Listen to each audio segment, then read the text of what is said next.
Hey guys, what's going on? It's Joe Mills here for you, and today we're doing some perennial cutbacks. You guys are like, what? What's cutbacks? Well, cutbacks, it's very simple what cutbacks are. We're literally cutting the plant back. The reason why we do cutbacks is simple. One, rejuvenation.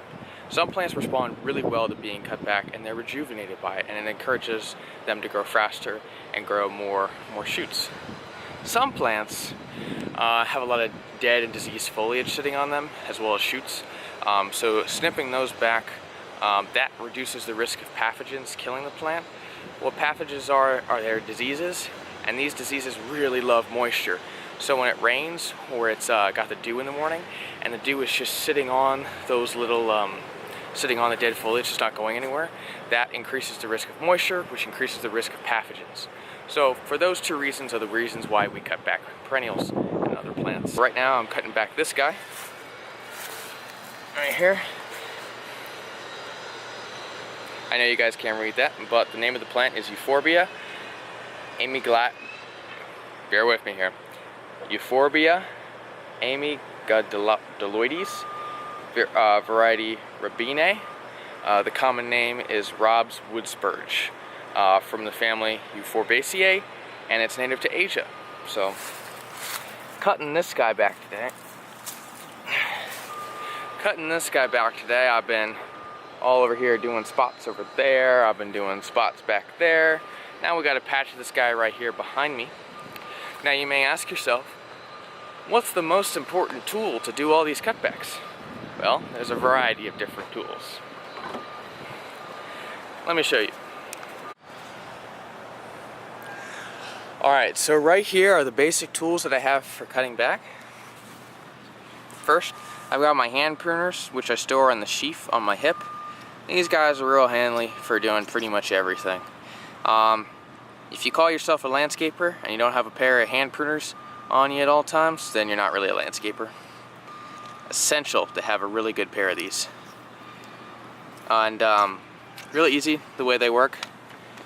Obviously, you know, you've got your blade right here, and if you want to cut something, squeeze it. To lock it back, you take this guy right here, just shove it in there, and that'll lock it so you can store it in your sheath. So you take it, you go over here on my body, and I've got a sheath that stores it on my belt. Next guy here, some manual head shears. These guys, I would say, are fairly common for cutting back. Very easy to use. You simply just walk over to whatever you want to cut, and you go up to it, and it's very simply you snip. Kind of hard to do with one hand, but these guys, when you have to do a patch of something that's not quite small enough for your hand pruners, but not quite big enough to break out the big guy, these guys are perfect.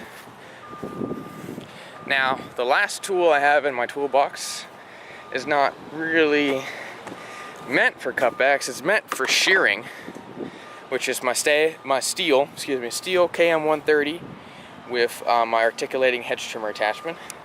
When I say articulating, very simply, I can articulate the head right here, so I can change the cutting angle.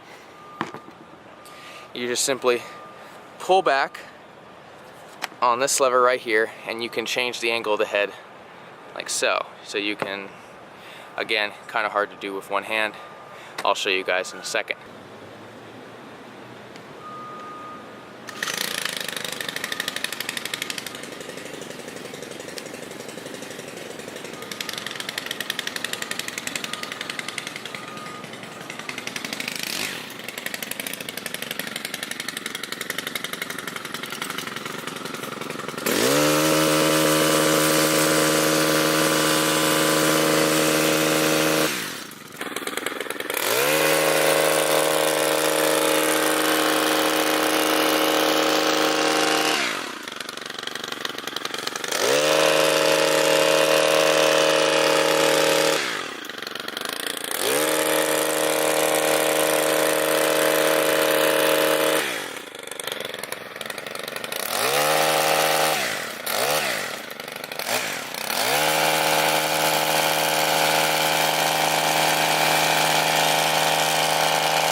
as you can see, guys, I cut it really low, particularly here, you know, and that's fine. That's actually what you're supposed to do. You're supposed to cut it low to the ground because you want, specifically in this case, rejuvenation.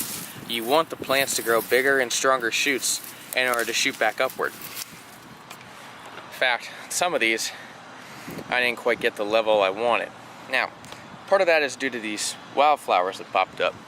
I talked to my boss about it before, and I didn't want the wildflowers to be destroyed at all. I think they look quite nice, so they approved me to just cut it to that level. Here, where the only thing neighboring it is a dwarf Korean boxwood, you know, I can cut it pretty far to the ground. The thing is, specifically with this machine, you don't want to dig the bar into the dirt. And you don't want to nub them right to the ground. Like I said, guys, a few inches off the ground is appropriate. And what I did in this patch over here is completely appropriate for the situation. Another thing I wanted to mention is that once you've cut the stuff back, you need to get rid of it. Treat it the same way as if you're pruning a tree and you gotta hold the limbs away, or if you're shearing a bush. It's the same sort of principle. So really simple, you can use a rake with a tarp in this situation. I've got the blower attachment for my combi system that I'm gonna use. I have BR600 blowers, but I had limited room on the golf cart when I was going out today, so I just brought along a combi blower because it has enough power to get the sticks out of the bed, which is just what I needed to do. Alright guys, and then when we're all done cutting back, I haul all the materials to our pickup truck right here. And then we have a dump spot that we can go take all the materials that we cut down to. I would say essential tools for this job, gotta have something to cut with, so if all you have is just a pair of hand pruners, you know, that's pretty good to start. Get yourself a pair of manual head shears and you'd be good to go. And then as long as you have a pickup truck with a tarp or some way to pick the stuff up, I'd say that's the cheapest setup you can have, honestly. So yeah guys, that's pretty much it. So remember, cut it a couple inches off the ground and then clean up after yourself and remove the sticks. Now probably the next thing on your mind is, well Joe, do I cut back all plants? No, you don't cut back all the plants. Would you tell me I should go and cut this tree all the way back? No, because it's going to take a long time to get back to where that size is now. However, there are certain plants that you should cut back, and there are certain plants you should not cut back. For instance, this dwarf Korean boxwood, you can prune it, but you don't want to cut it back. They're two different things. I will go over that difference between pruning and cutting back next. Alright, so there's a few differences between pruning and cutbacks, but I'll be brief. So basically, how I like to think of pruning is that when I'm using my hand pruners right here, is that I am methodically cutting the plant to better its shape, or to prune out dead wood, or to take out dead wood or take out diseased limbs. I'm purposely cutting it in certain places in order to make the plant grow better. Cutbacks, I'm cutting it right at the base of the plant, about anywhere from 2 to 8 inches off the ground. The reason I'm doing that is for mostly rejuvenation purposes and deadwood purposes. So pruning, you're cutting off specific parts of the plant. You're not cutting the whole thing down to the ground. Just thought I would clear that up if you guys are confused. If you guys have more questions about pruning, don't fear. I'm probably going to put out another video in a few weeks because I'm doing some more tree pruning and some more potential shrub pruning.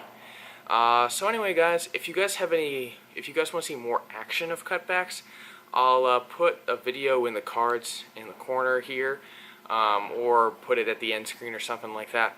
It's a video that I did last year which just shows more action of the cutbacks. I didn't show as much action this year because I'm trying to gear my channel more towards help, and I want you guys to know how to do it, and you can watch me do it all you want, but the explanation is what I think is the most important part.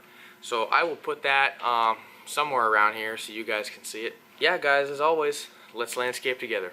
I'll see you guys soon. Bye bye.